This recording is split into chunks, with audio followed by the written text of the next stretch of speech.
Master chef. आज राम रावण की पूजा का मंदिर दिखाएंगे, पैसे की तंगी को दूर करने वाला रावण का महामंत्र भी बताएंगे।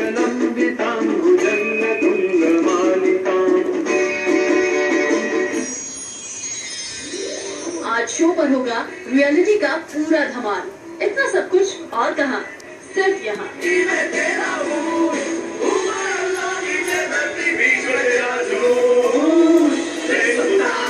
आज का पहला महाउपाय सोमवती अमावस्या से जुड़ा हुआ है। क्या पैसे की तंगी आपका पीछा नहीं छोड़ रही? आप कोशिश करते हैं कि हाथ खुला हो और होता ही नहीं। इस तंगी को क्या करें, कैसे दूर करें? अमावस्या की रात यानी कि आज रात को 8 बादाम, 8 काजल की डिबियां काले कपड़े में बांध दीजिए। इसको संदूक में यानी कि अपने घर में कहीं छिपा कर या तिजोरी में रख दीजिए। जल्दी ही आपकी सारी फाइनेंशियल प्रॉब्लम्स का हल निकल आएगा।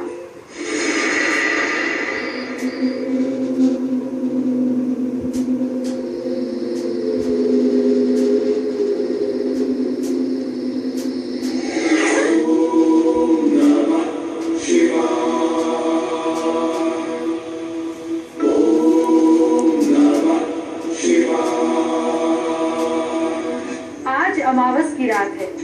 इस रात को किए गए उपाय आपको पूरी जिंदगी फायदा देंगे। मैं आपको आज रात के जो उपाय बता रही हूँ, नोट कर लीजिएगा, बहुत ही फायदा होगा। समझ गए ना? आज आप तुलसी, बांस, नींबू, बड़, पीपल, आम के छोटे पौधों का दान करें। आपके रुके हुए काम पूरे हो जाएंगे। साथ ही आपके आसपास धन की दिक्कत भी नहीं रहेगी। भाई अमावस के दिन घर के कोने कोने को अच्छे से साफ करना चाहिए। शाम को घर के मंदिर और तुलसी के पौधे पर दिया जरूर जलाएं। इससे घर की कला और गरीबी दूर होगी। गहरे गड्ढे या कुएं में 1 चम्मच दूध डालें। इससे रुका हुआ काम पूरा होगा। अमावस की रात को गाय को 5 फल भी खिलाने चाहिए। इससे घर पे खुशी का माहौल रहता है। एक बात और, किसी सरोवर पर गेहूं के आटे की गोलियां ले जाकर फिशेस को खिलाइए। ये देवी देवताओं की कृपा आप पर और आपके परिवार पर दिलाता है। अभी तो मैंने आपको अमावस के 5 महा उपाय बताए हैं। अभी वो महामंत्र पूजा भी बतानी है जो अमावस के दिन आपको खास फल देती है, पैसे की टेंशन को दूर बनाती है। शो में बताऊंगी, आगे बताऊंगी, भाई नोट कर लीजिएगा। अमावस की रात रोज रोज तो नहीं आती। अच्छा एक बात बताइए, आप पूजा के बाद भगवान को क्या भोग चढ़ाते हैं? लड्डू, बूंदी, फल, मेवा, क्या हर भगवान को एक ही भोग चढ़ा देते हैं? कहीं आप गलती तो नहीं कर रहे हैं? कृष्ण दासी में तो कृष्ण जी को केक का भोग लगाया गया है।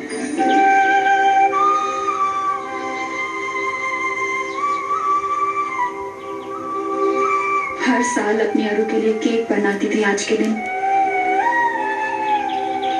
इस बार उसे नहीं दे पाऊंगी। तेरे चरणों में रख रही हूं देवा, सब तेरी लीला है।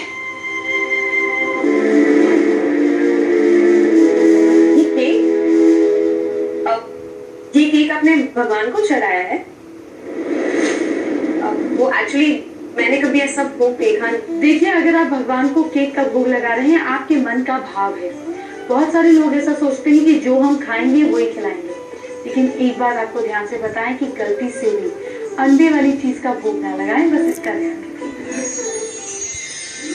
चलिए अब आपको बताती हूँ कि कौन से भगवान को कौन सा भोग लगाना चाहिए।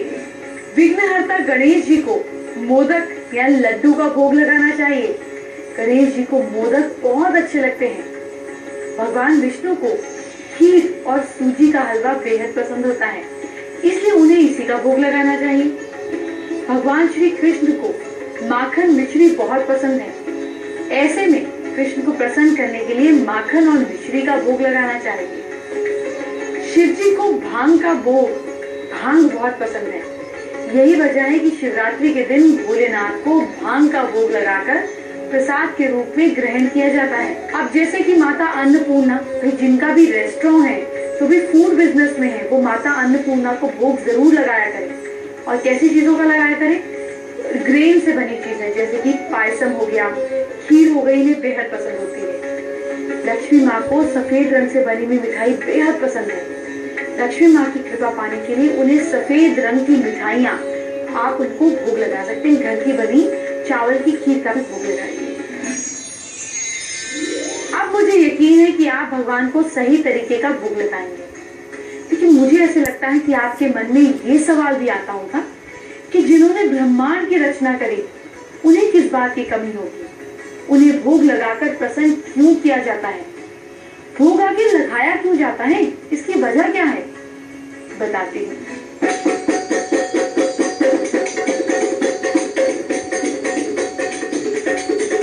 हिंदू धर्म में भगवान को प्रसाद चढ़ाने की यानी भोग लगाने की परंपरा है। इंडिया न्यूज पर हम आपको बता रहे हैं इसके पीछे क्या वजह है।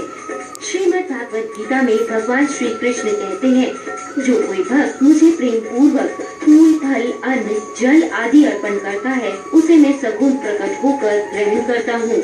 भगवान के प्रसाद में तुलसी का होना भी जरूरी है। ऐसी मान्यता है कि तुलसी डालने से भोग लगाने वाला अन्न दिव्य अन्न हो जाता है। ऐसी भी मान्यता है कि भगवान को प्रसाद चढ़ाने से घर में अन्न के भंडार हमेशा भरे रहते हैं और घर में कोई कमी नहीं आती है।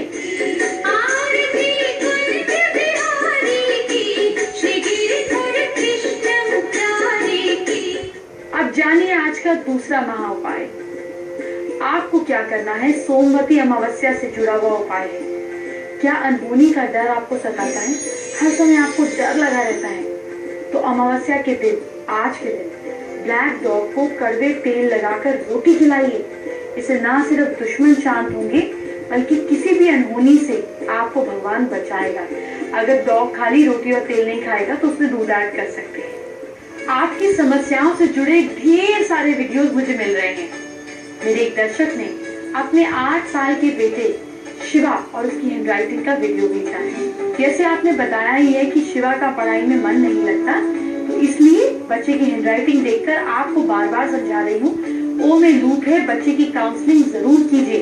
जब ओ में पेट होता है अंदर, बच्चा अपने मन की बात, दिक्कत, तकलीफ, दर्द शेयर नहीं करता।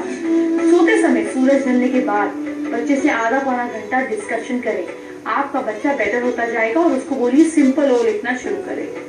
याद है मैंने आपको सीता माँ की अशोक वाटिका दिखाई थी। आज मैं आपको मंदिर दिखाने वाली हूँ जहाँ राम और रावण एक साथ पूजा करते थे। पहले ये सीन देख लीजिए ताकि आप आसानी से मेरी बात समझ पाए।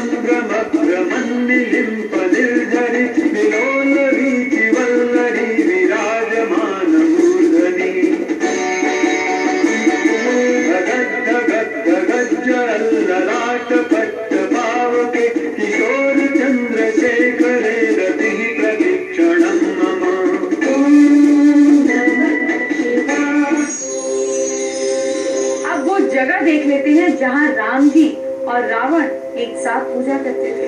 सबसे पहला काम राम ने क्या किया, आप जानकर हैरान होंगे कि राम ने सबसे पहले तय किया कि वो एक मंदिर जाएंगे। वो मंदिर बेहद खास था क्योंकि वो मंदिर राम ने नहीं रावण ने बनवाया हुआ था। यानी वहाँ पर दो शत्रु एक साथ पूजा करते थे। राम ने भी वहाँ पर पूजा की और रावण ने भी वहाँ पर लगातार पूजा की। नाम है उस मंदिर का त्रिकुटेश्वर, सामने बोर्ड लगा हुआ है और कुछ किलोमीटर की दूरी पर हम अब जा रहे हैं त्रिकुटेश्वर की तरफ। कोविल मतलब मंदिर, त्रिकुटेश्वरम कोविल। मन्नार के करीब 10 किलोमीटर दूर त्रिकुटेश्वरम मंदिर बना हुआ है। हमें इसी मंदिर में रावण और राम से जुड़े सबूतों की तलाश थी। हमने यहाँ कई लोगों से बात की और आखिरकार मंदिर परिसर तक पहुँच गए। कोविल यहाँ मंदिर परिसर में एक कुंड बना हुआ है। स्थानीय लोग बता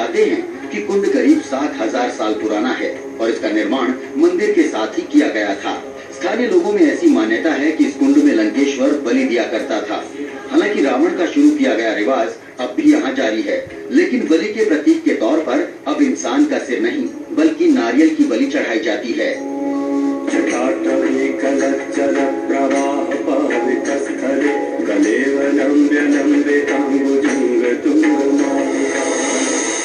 मैं इस वक्त त्रिकुटेश्वर मंदिर में हूँ, जिसे रावण ने बनवाया था, जहाँ पर राम और रावण दोनों एक साथ पूजा किया करते थे। जब तक कि राम ने रावण का वध नहीं कर दिया, तब तक इस मंदिर में दोनों रोज पूजा करते रहे। जैसा कि आप जानते हैं, रावण शिव जी के भक्त थे। वो बहुत बड़े ज्योतिष भी थे। रावण ने रावण संहिता में पैसों की तंगी दूर कराने वाला एक महामंत्र बताया है, आप भी जान लीजिए। और रावण तो शिव जी के हाथ से सोने की लंका ले आए थे। अंदाजा रखिए कि इस उपाय में कितना दम होगा। धन प्राप्ति के लिए उपाय कीजिए। किसी भी शुभ मुहूर्त में या किसी भी शुभ दिन सुबह जल्दी उठें। इसके बाद नियम से आप अच्छे से नहा धोकर नदी या किसी भी वाटर एरिया के आसपास बैठ जाए। नहीं हो तो घर में फाउंटेन के पास बैठ जाए। एक शांत जगह पर बिल्कुल शांति से पेड़ के नीचे भी आप बैठ सकते हैं। आप चमड़े का आसन बिछा लीजिए। आज के जमाने में तो चमड़े का आसन मिलेगा नहीं, कुश का आसन बिछा लीजिए। बैठकर धन प्राप्ति के लिए इस मंत्र का जाप कीजिए। मंत्र बहुत आराम से बोलूंगी, आप नोट कर लीजिएगा। धन प्राप्ति का मंत्र है ओम ह्रीं श्रीं क्लीं नमः धवः धवः स्वाहा। इस मंत्र का जाप कीजिए। देखिए कि पैसों की तंगी कैसे गायब होती है। मैं जानती हूँ अब वादा निभाने का वक्त आ गया है। अमावस्या से जुड़ा महामंत्र बताने जा रही हूँ। ध्यान से सुनिएगा। रात को पीपल के पेड़ के पास जाइए। उस पीपल के पेड़ को एक जनेऊ दीजिए और एक जनेऊ भगवान विष्णु के नाम से उसी पीपल को अर्पित कर दीजिए। फिर पीपल और भगवान विष्णु से प्रार्थना कीजिए। इसके बाद 108 बार पीपल के वृक्ष की परिक्रमा करके शुद्ध रूप से तैयार की गई एक मिठाई पीपल के वृक्ष पर अर्पित कीजिए। परिक्रमा करते समय जो मंत्र बोलना है वो है ओम नमो भगवते वासुदेवाय। परिक्रमा करते समय इस मंत्र का जाप करते जाइए।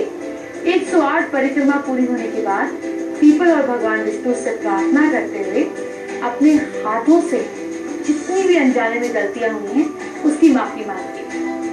सोमवती अमावस्या के दिन की गई इस पूजा से जल्दी ही आपको बहुत पॉजिटिव रिजल्ट्स मिलते हैं।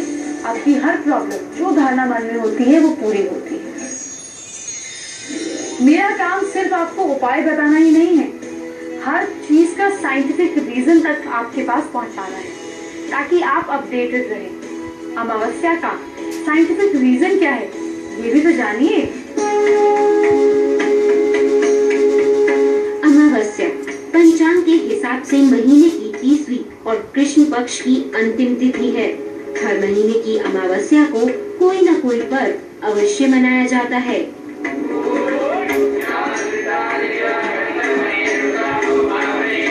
जैसे कार्तिक अमावस्या के दिन दीपावली पर्व मनाया जाता है। सोमवार को पड़ने वाली अमावस्या को सोमवती अमावस्या कहते हैं, जो साल में 1 या 2 बार ही आती है।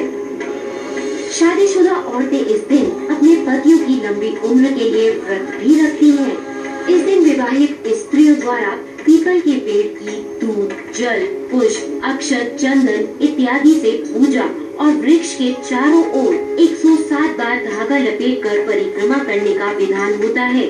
धान, पान और खड़ी हल्दी को मिलाकर उसे विधान पूर्वक तुलसी के पेड़ पर चढ़ाया जाता है।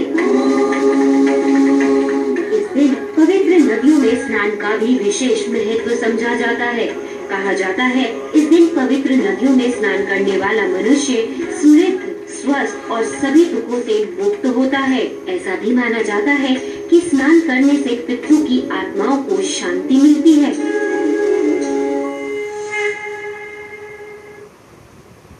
चलिए अब आपकी समस्या दूर कर देते हैं। दर्शक संतोष शर्मा ने हमें अपनी दुकान का वीडियो भेजा है। वो चाहते हैं कि दुकान सही से चलती रहे।